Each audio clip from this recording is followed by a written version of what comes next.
Welcome back here on World Talks on TVP World. I'm Diana Skaya. Now, around the world, autocracies are on the rise. Regimes where power is held by a single leader or a small elite whose goal is to undermine democratic freedoms, democratic institutions, and human rights. Now, despite their differing ideologies, many of these leaders have formed an informal alliance, and they work together to weaken democratic systems. Now, joining me now to explore this issue is Pulitzer Prize-winning historian and author Anne Applebaum. Now, her latest book, Autocracy, Inc., has just recently been released and delves deeper into these critical topics. And thank you so much for being with us here on TVP World Talks today. Thanks so much for having me. Now, I'm holding the Polish version of your book, Autocracy, and here in Polish called Koncern Autokracja. I've just recently gotten my hands on this now. And just before we delve into certain topics, as an author, as a winning journalist, how do you actually sit down and write a book so important like this? How do you first define what an autocrat is?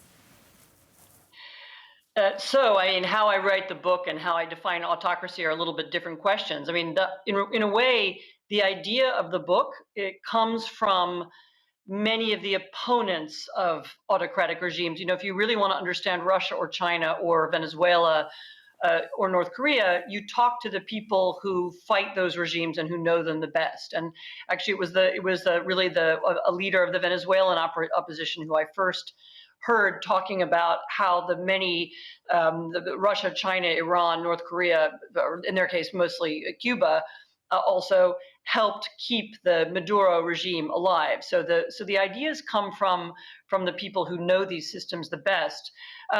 Autocracy in this book I'm using in a specific way. So I am talking about a particular group of countries.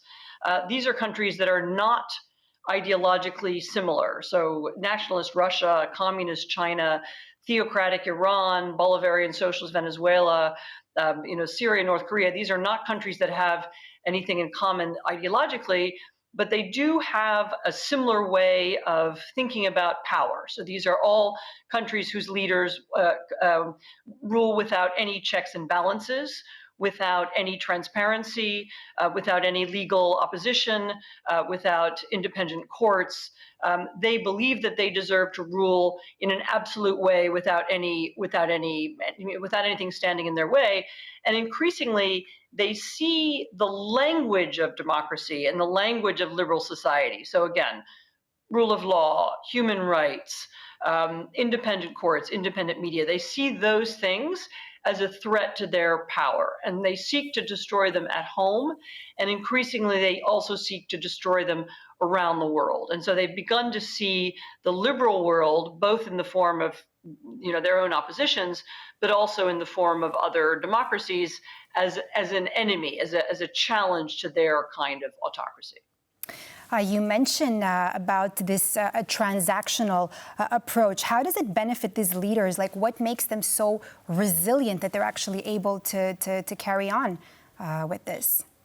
I mean, I don't know. Resilient might not be the right word. I mean, one of the reasons, though, they're able to stay in power is because they help one another. And so you see Russia is prosecuting its war in Ukraine with the help of drones from Iran, with ammunition from North Korea, with components for its defense industry that come from China.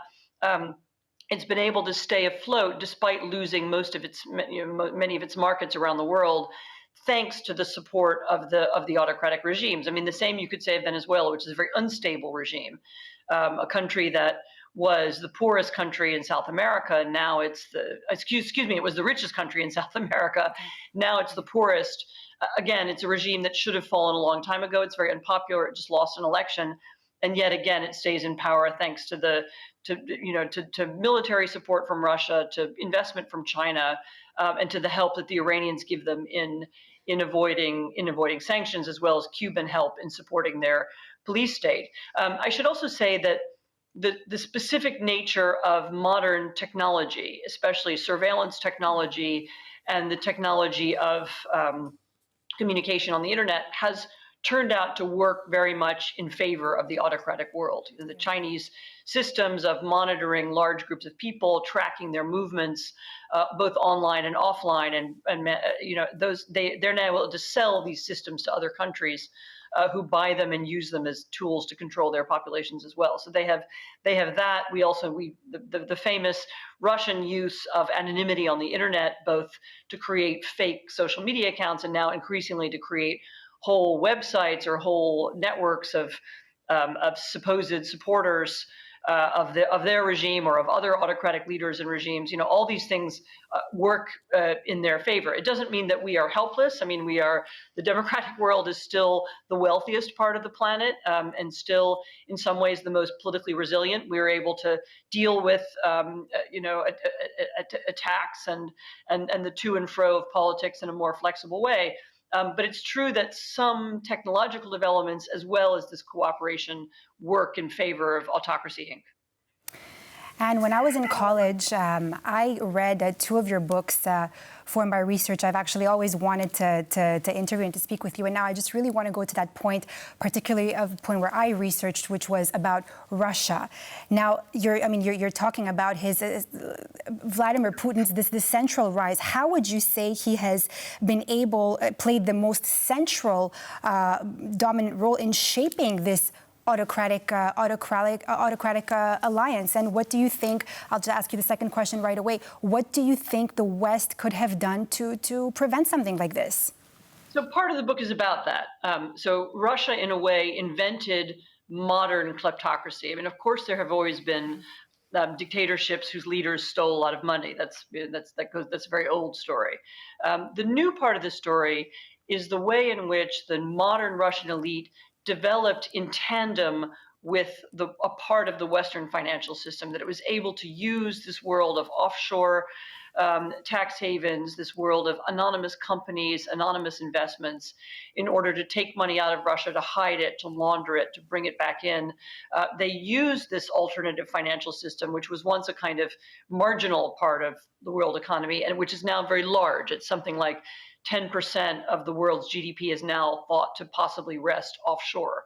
And so the Russians used that. They also created the idea of the modern quasi-state company, companies that are private, like Gazprom, whose owners are also the political leaders of the state, and who use the company to carry out Russian foreign policy initiatives. So Gazprom is both an arm of the Russian state and a private company that benefits the leaders of that state. So they invented some of these new ways of using money to retain power that have then been copied by other people. I mean, now it's pretty widespread.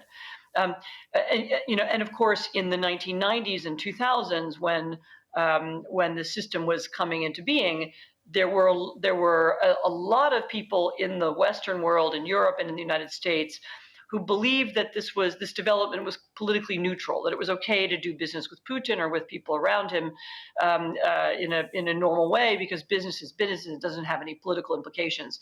And I think the degree to which the enrichment of Putin and even the enrichment of the Chinese Communist Party and the leaders of China have now had political consequences, I think people are only beginning to realize this now.